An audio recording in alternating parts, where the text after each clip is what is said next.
Hi, എല്ലാവർക്കും നമസ്കാരം. ഞാൻ Banu Kalaivani, makeup artist and സിസ്മിയയുടെ എക്സിക്യൂട്ടീവ് മെമ്പറും കൂടിയാണ്.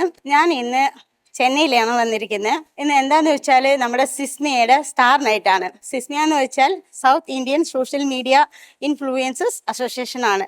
അപ്പോൾ നമ്മുടെ അസോസിയേഷനിൽ മെമ്പറായിട്ടിരിക്കുന്ന എല്ലാവർക്കും ഇവിടെ പാസ് അവൈലബിൾ ആണ്, ഫ്രീ എൻട്രി ആണ്. അതേപോലെ സിസ്മിയയിൽ ജോയിൻ ചെയ്യാൻ ആഗ്രഹിക്കുന്നവർക്ക് എപ്പോൾ വേണമെങ്കിലും സിസ്മിയയിൽ ജോയിൻ ചെയ്യാം. അപ്പോൾ ജോയിൻ ചെയ്യണമെങ്കിൽ സിസ്മിയനെ ഒന്ന് കോൺടാക്ട് ചെയ്യുക. അപ്പോൾ വന്നിരിക്കുന്ന എല്ലാവർക്കും എൻ്റെ ബെസ്റ്റ് വിഷസ് ആണ്.